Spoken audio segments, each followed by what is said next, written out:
حکوومەتی هەرێمی کوردستان و وەزارەتی کشتتوکاڵ لە هەوڵدایە و پلانی هەیە بۆ ئەوەی کەرتی کشتتوکاڵ گەشە پێبدەن و بیکەنە یەکێک لە سەرچاوە گرنگەکانی ئابووری. ئەم کەرتە گرنگە بە دروستکردنی بازار و هاندان بۆ وەبەرهێنان و پیشەسازی بەرهەمە کشتتوکاڵەکان دەبێت. وەزیری کشتتوکاڵی حکوومەتی هەرێم دەڵێت دەرگامان کراوەیە بۆ هەر بازرگان و وەبەرهێنێک لە ناوخۆ دەرەوەدا بیانەوێت وەبەرهێنان لە کشتتوکاڵدا بکەن لە هەرێمی کوردستاندا. لە هەرێمی کوردستان سیاسەتی وەزارەتی کشتتوکاڵ بۆ 4 ساڵی ئایندە گرنگیدانە بە بەرهەمی نێوخۆیی لە هەرێمی کوردستان و ئەو خاڵانەی کە جەختمان لێکردوتەوە و دەمانەوێت لە زمانی پلانەکەمان کاری جدی لەسەر بکەین هەمە جۆری لە بەروبوومی کشتتوکاڵی بە پێی خصوصیەتی ناوچەکان لە هەرێمی کوردستاندا و بە بازارکردنی بەروبوومی جوتیاران و لە هەمان کاتدا پیشەسازی کشتتوکاڵی و پیشەسازی خۆراکی کە لێرەوە دووبارەی دەکەمەوە دەرگا بۆ بەرهێنەرانی ناوخۆیی و دەرەوە دەکەینەوە بۆ ئەوی بتوانن هاوکاری وەزارەتی کشتتوکاڵ و سەرچاوەکانی ئەو بکەن و ئێمەش دەرفەتیان بۆ دەڕەخسێنین بۆ ئەوەی هەم هەلی کار بڕەخسێنین هەم بتوانین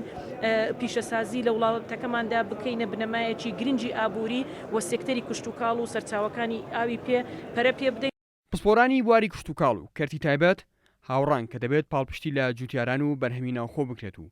بازارێک بۆ ساختکردنەوەی بەرهەمی ناوخۆ دروست بکرێت و حکوومەت کاراسانی بۆ کەرتی تایبەت بکات بۆ دابینکردنی پێداویستەکانی جوتیاران و کەرتی کشتتوکاڵ. کەرتی تایبەت دەتوانێت ڕۆڵ بگیڕێت لە دۆزینەوەی بازار بۆ ناردنەوەی بەرهەمی ناوخۆ و ڕاکێشانی وەبەرهێن بۆ کوردستان. بازار بە چەند شێوەیەکە بێ، ینی ئێمە ئێستا بۆ دابینکردنی بازار ئەبێ ئێمە پابند بین بە مواسەفاتی بەرهەمی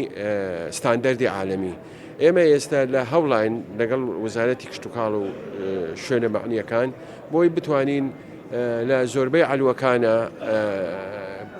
دابنین تاقیکە دابنێت بۆ ئەوەی ئەو تاقیگانە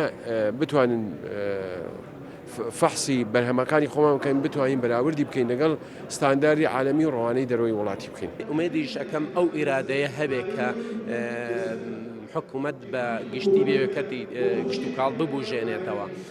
ئەمە زۆر کارێکی ئاسانە بەوەی کە ئەگەر حکوومەت بتوانێت هاوکاری جوتیارەکان بێ لە هێنانی ئەجهیزەی پێشکەوتوو لە هێنانی کار ئاسانیکردن بە ئەو کۆمپانیانی کە ئەنوێ مەکائین و ئەجهیزەی پێشکەوتوو بێنە ئەم وڵاتەوە و ئەو کۆمپانیانی کە ئەنوێ لە ڕێگەی کەرتی تایبەتەوە شەراکەت دروستکەن گرفتیان بۆ دروست نەکرێ کاراسانیان بۆ بکرێ بە ئەوی لەگەڵ کۆمپانیە ناوخۆیەکانی خۆمان ئەو بازارە دروستکەن و ئەو بەرهەمەش دروستکەن کە بازار پێویستێت بۆ ئەوەی بتوانین کار لە بەرزکردنەوەی ئابووری هەرێمی کوردستان بکەین ئەکرێەوە بەرهێنانی گەورە لە بواری کشتتوکاڵ بکەین. کشتتوکاڵ بۆ خۆی وەکو شەی یەکەم کە کشتتوکاڵە هۆی بەرزبوونەوەی ئابووری هەر شوێنەکە بۆیەوە بەرهێنەران دەتوانن لە بواری کشتتوکاڵەوە لە بواری پرۆژە گەورەکانی کشتتوکاڵە باخداری و